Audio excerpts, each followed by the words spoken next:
welcome to News Geelong on this Friday night.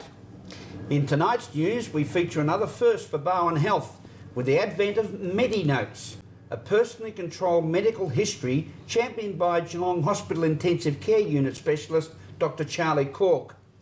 From the Geelong world of sport, it's out to the Geelong Racing Club's midweek meeting with a man not to be outdone by our own flying hawk, Nathan Curry.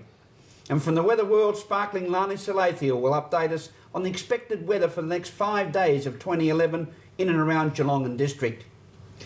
Opening tonight's News Geelong, we were privileged to join an author, a filmmaker, an anaesthetist, a psychologist and an intensive care specialist at our Geelong Hospital to talk about another first in the world of medical record keeping, where you, the patient, control your medical history in the best interests of significantly improved patient care. It's a system so patients can actually carry their own medical record with them wherever they go across the health system.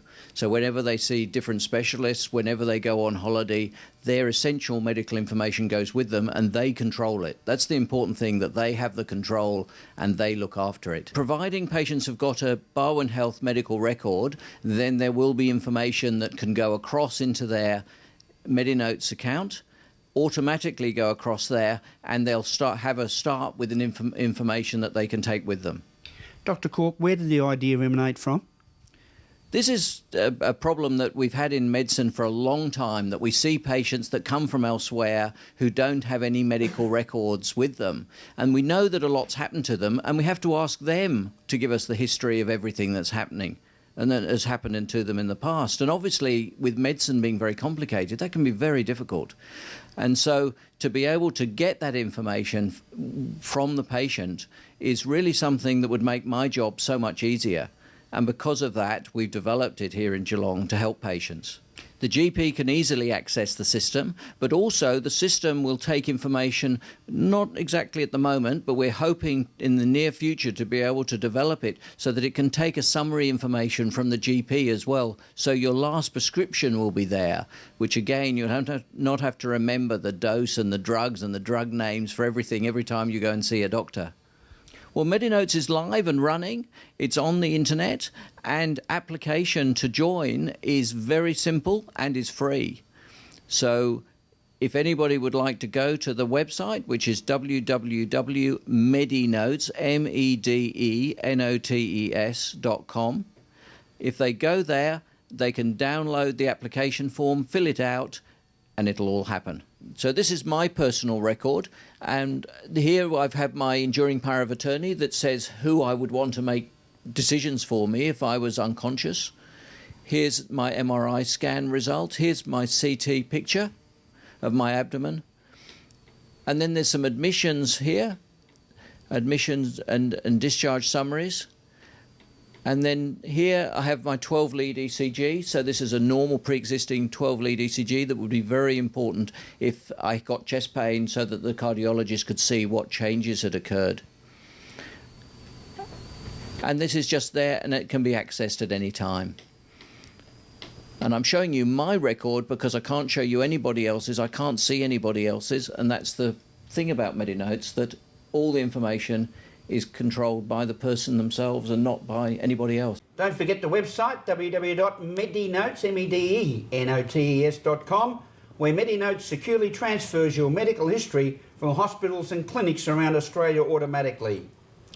Historic Pt1 Park Mansion will be open to the public after undergoing $1.1 million worth of improvements and renovations following grants from the Federal Government Jobs Fund Heritage Protection Program to repair, renovate and upgrade the mansion. Debbie Meaney reports. I'm here at Pt1 Park Mansion in Winchelsea. It's had some major renovations thanks to the federal government. I caught up with Trudy Toyne, the property manager, to tell us about it. Trudy, the Pt1 Mansion here is 140 years old and had some recent renovations. What can you tell me about it?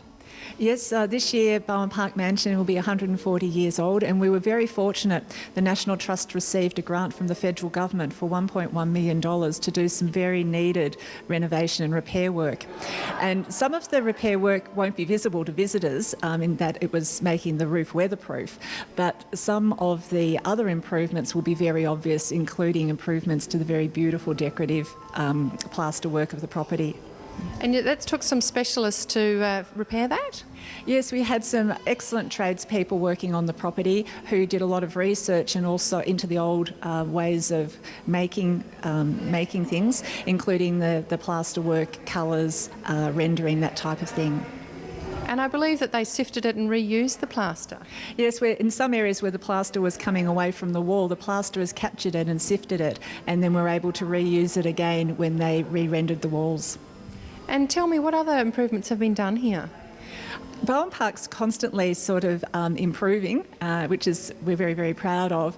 But we're working now on the billiard room, reinstating the billiard room, and we've got full-size billiard table and billiard equipment, so we're very excited about that. We've had an upgrade to the stables area, the double-storey bluestone stables in the rear, and we've been excavating garden tiles from one of the original part-air gardens that have been covered over with dirt for unknown amount of years. And when is the house actually open to the public?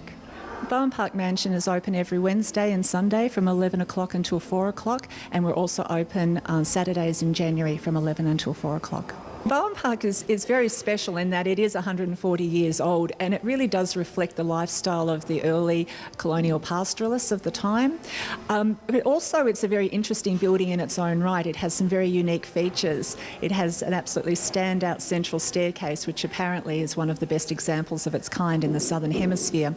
And it has unique plaster work, which was designed specifically for Bowen Park. At Bowen Park Mansion in Winchelsea, this is Debbie Meaney for News Geelong. Another strong commitment to community involvement around Geelong is the initiative to upgrade and beautify the city public bus transport shelters, beginning out along Bacchus Marsh Road, Corio, translating a passion for positive change and improvement into action, as Meryl Friend reports. The City of Greater Geelong has been able to decorate some of their older bus stops, and the community are loving the work here of Justin Whitcomb, who's done 4 bus stops along the Bacchus Marsh Road. This bus stop was developed out of a couple of programs that council actually have.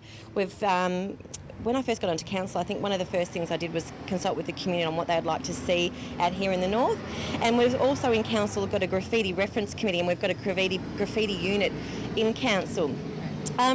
So one of the purposes of the graffiti unit is to tackle graffiti, and we did see a lot of bus stops targeted with graffiti, targeted with vandalism. So I suppose a concept came out that let's get some aerosol art on some of the bus stops, just get them looking better and a bit of ownership in the community.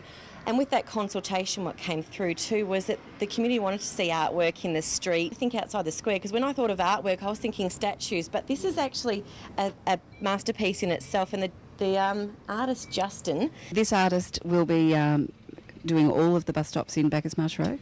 Justin's actually completed 4 bus stops in Bacchus Marsh Road. Up the road here, we've got another outside Australiana scene, we've got an underwater theme, and we've got a skyline at night. So he's actually completed these. And what's been the response from the community? Oh, absolutely great feedback, and really not as much damage as what they were, they were targeted a lot for graffiti and damage.